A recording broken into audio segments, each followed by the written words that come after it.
Hi students, இன்றைக்கி நம்ம இந்த டாப்பிக்கில் க்ரோத் அண்ட் டெவலப்மெண்ட், அதாவது ஃபெர்டிலைசேஷன்லாம் முடிஞ்சதுக்கப்புறம் மேல் அண்ட் ஃபீமேல் கேமிட்ஸ் ஃபியூஷன் ஆனதுக்கப்புறம் என்னென்ன க்ரோத் அந்த எம்ப்ரியோவில், அந்த கருவில் என்னென்ன வளர்ச்சி நிலைகள்லாம் இருக்குது அப்படிங்கிறத பற்றி பார்க்க போகிறோம்.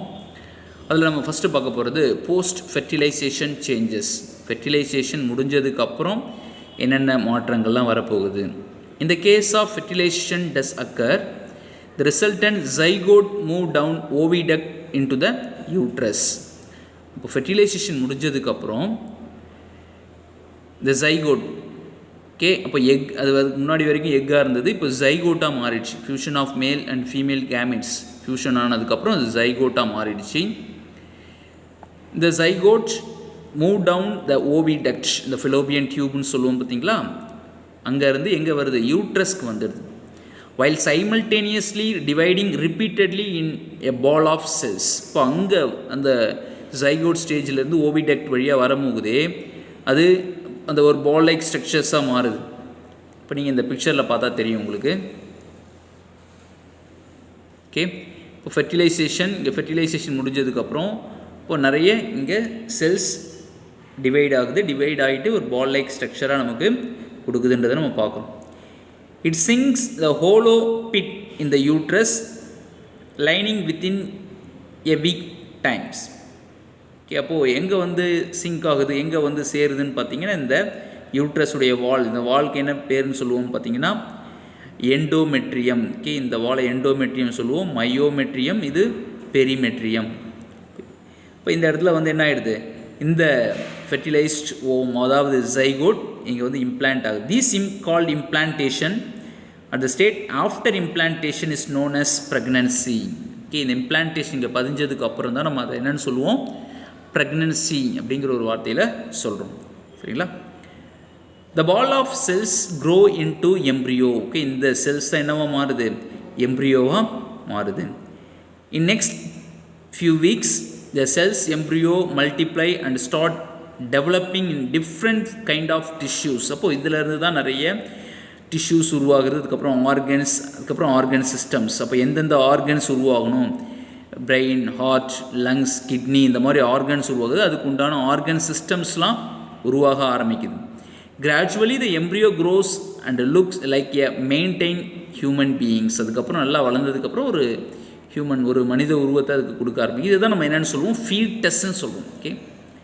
இது ஃபீட்டஸ்ன்ற ஒரு வார்த்தையில் சொல்கிறோம். The foetus is connected to the uterus by a flexible cord, that is umbilical cord, தொப்புள் கொடின்னு சொல்லுவோம். ஓகே, அந்த ஸ்ட்ரக்சரை தான் நம்ம பிளசண்டான்னு சொல்கிறோம். ஓகே, அப்போ அந்த தொப்புள் கொடி உருவாகிற இந்த அமைப்பில் இருந்து என்ன ஆகும், கனெக்ஷன் கொடுக்குது. இப்போ அதுதான் நம்ம பிளசண்டான்னு சொல்கிறோம். Which is attach to the lining of uterus. எங்கே இருக்கும், which is the lining of uterus. இந்த யூட்டிரஸுடைய லைனிங்கில் தான் இந்த பிளசண்டா இருக்குன்றதை நம்ம பார்க்குறோம். சரிங்களா? அடுத்து பாருங்கள்.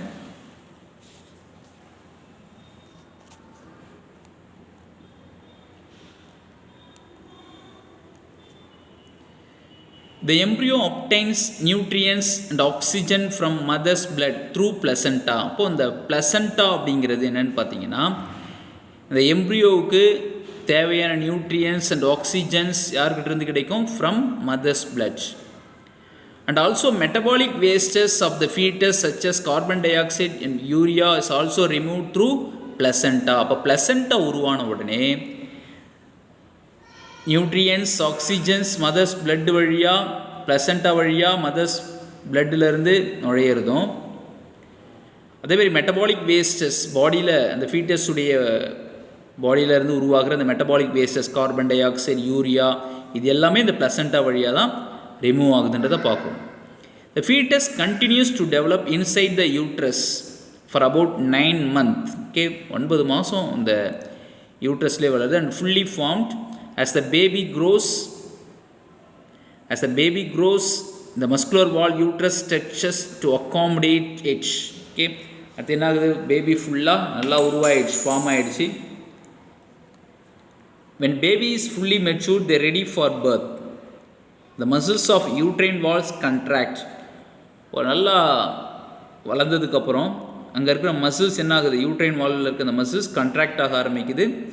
எக்ஸர்ட்டிங் a force evenly help to push the baby out. அப்போது ஃபோர்ஸ்ஃபுல்லாக எக்ஸ்ப்ரெஷன் பண்ணுறதால, எக்ஸர்ட்டிங் பண்ணுறதால, வெளியேற்றுறதால புஷ் டு பேபி அவுட், குழந்தை வெளியேற ஆரம்பிக்குது. இந்த நிகழ்வை தான் நம்ம என்னென்னு சொல்லுவோம், பார்ச்சுரேஷன், சைல்ட் பர்த்னு சொல்லுவோம்.